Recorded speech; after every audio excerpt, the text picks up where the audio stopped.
Paano kung isa kang estudyanteng sobrang hina sa klase, pero kapag suntukan na, ikaw ang pinakadelikado sa inyong eskwelahan? What's up guys? Kung mahilig ka sa mga series na may halong action, school life at inspirasyon, siguradong magugustuhan mo ang recap natin today.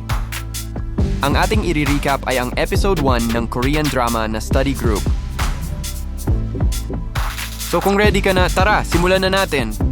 Ang kwento ay umiikot kay Yoon Gamin, isang high school student na may isang simpleng pangarap, makapag-aral ng maayos, makapasok sa college, at makabuo ng isang study group. Simula pagkabata pa lang ni Yoon Gamin ay mahilig na ito mag-aral. Nung elementarya si Gamin ay sumasali ito sa mga after class.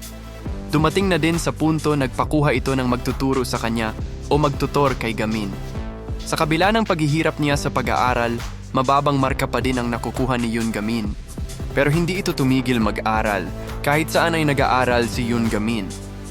Pero tulad ng nauna, huli pa din ito sa klase, mababa pa din nakukuha niyang marka. Sa sumunod na araw, habang naglalakad si Gamin sa hallway ng paaralan nila, narinig niya mga kaklase nito nag-uusap tungkol sa papasukan nila paaralan sa high school. At narinig niya na maganda pumasok sa Yusung Technical High School para makapagkolehiyo. Pero hindi alam ni Gamin na sinadya yun ng kanyang kaklase marinig niya para doon mag-aral si Yoon Gamin. At sa Yusung Technical High School nga nang enroll si Yoon Gamin. Unang araw niya sa paaralan, masaya at excited ito naglalakad papasok ng campus ng paaralan. Pagbukas ni Yoon Gamin ng pinto ng room na papasukan niya, hindi niya inaasahan ang nakita. Ang Yusung ay kabaligtaran ng mga normal na school na kanyang napasukan. Ang mga mag-aaral sa Yusung High halos membro ng gangster at pasaway na mga mag-aaral. Kahit ganon, hindi pa din nagbago ang marka ni Gamin, mababa pa din nakukuha nitong marka sa exam. Naisip niya na nag-aaral ang mga kaklase niya pagkatapos ng klase kahit hindi sila nakikinig sa mga guro habang nagdi-discuss ito. Pero hindi pa din ito nawala ng pag-asa, meron pa ito iniisip na paraan para tumaas ang kanyang grades. Nang sumunod na araw, naghanap siya ng isang kaklase na mahilig din mag-aral tulad niya. Nilapitan niya ang isa sa mga kaklase niya para magbuo ng study group at nabasa niya sa mukha nito na gusto din ng iniisip ni Yoon Gamin. Ngunit bigla na lang ito inatake ng isa sa kaklase nila at hinamon maglaban dahil sa Yusung High ay may nagaganap na rankings sa pakikipaglaban o suntukan. Kailangan matalo mo yung nasa mataas na pwesto para tumaas ang rank mo dito. Natapos lang ang kaguluhan nang bigla pumasok ang guro nila para ipakilala ang bago nilang class advisor. Si Miss Lee Han-gyong, ang tutor ni Gamin nung siya ay elementarya pa lang. Habang tinatawag ni Miss Lee Han-gyong isa-isa sa klase, ay bigla na lang may nagtapon ng inumin sa board, muntik na tamaan ang teacher. Si Lee Hyun-yu ang nagtapos sa teacher dahil naistorbo ito sa kanyang pagtulog.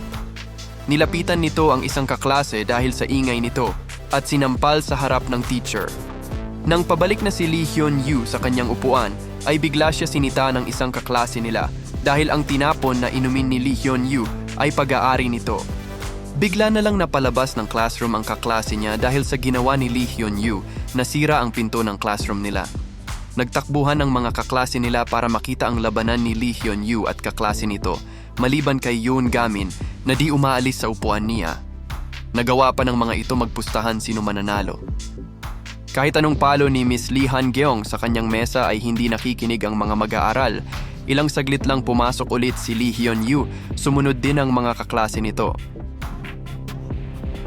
Habang nagtatapon ng basura si Miss Lee Han-gyong ay napansin niya puno ng upos ng sigarilyo ang drum. Napatingin siya sa ibang drum ng tulad nito at nakita niya na doon naninigarilyo ang mga estudyante. Tinawag ni Yoon Gamin si Miss Lee Han-gyeon at nakilala naman ito ng guro. Tinanong ni Gamin ang guro kung doon talaga siya magtuturo sa Yusung High dahil nag-aalala siya sa kalagayan ni Miss Lee na baka mapahamak ito. Pero ngumiti ang guro at sinabi nito na walang pag-aalinlangan na dito siya magtuturo. Kinamusta ni Miss Lee Han-gyong ang pag-aaral ni Gamin at binahagi ni Yoon Gamin ang paraan niya para matuto. Si Kim Si-hyun ang top 2 sa Yusung High sa buong first year level. Sinundan ito ni Gamin sa library, lahat ng paraan ginawa niya para mapansin siya nito.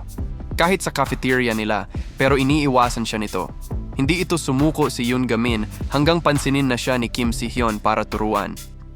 Pumunta si Miss Lee Han-gyong sa principal office upang sabihin ang nakita niyang mga drum na ginagawang ashtray ng sigarilyo ng mga estudyante. Pero ningitian lang ito ng principal at sinabihan mag-focus na lang sa kanyang pagtuturo dahil kakaumpisa pa lang nito sa Yusung High. Sa library, kinukumbinsi ni Yoon Gamin si Kim Si-hyun gumawa ng study group. Pero tumanggi ito dahil malabo ang gusto mangyari ni Gamin dahil pag ginawa nila yon malalaman ni Pi Han-ul. Si Pi Han-ul ang top 1 at nagbuo ng ranking app sa Yusung High. Para maging obsessed ang mga estudyante sa power ranking, siya ang anak ng leader ng malaking gang sa Korea. Sa kabila ng sinabi ni Kim Si-hyun, hindi ito pinansin ni Yoon Gamin at kinumbinsi pa din siya nito gumawa ng study group at pinakita ni Gamin ang papel ng rank ni Si-hyun sa Yusung High. Pero nagalit dito si Si-hyun at umalis. Sa isang parangal sa Yusung High, pinakilala ang top 1 sa lahat ng estudyante sa Yusung High, si Pi Han-ul. Sa comfort room ng mga lalaki, akala no si Hyun ay sinusundan pa din siya ni Gamin, pero nagkamali siya, si Lee Hyun-yu ang nakasagi sa kanya. Sinampal-sampal siya nito, humingi naman ng pasensya si Hyun, pero hindi ito pinakinggan ni Lee Hyun-yu. Para tigilan siya nito, kailangan magbigay si Hyun ng 10,000, pero sinabi niya na wala siyang ganoong halaga ng pera. Kaya pinakuha ni Hyun-yu ang kasamahan niya ng isang baseball bat.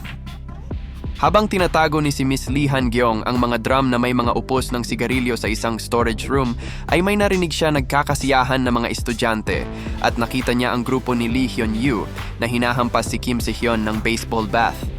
May kita siya mga guro, hihingi sana siya ng tulong pero umalis na lang mga ito nung tinawag niya. Kung nagustuhan mo ang recap na ito, huwag kalimutang mag-like, subscribe at i-share ang video para ma-notify sa mga susunod nating recap series mga ka-recap.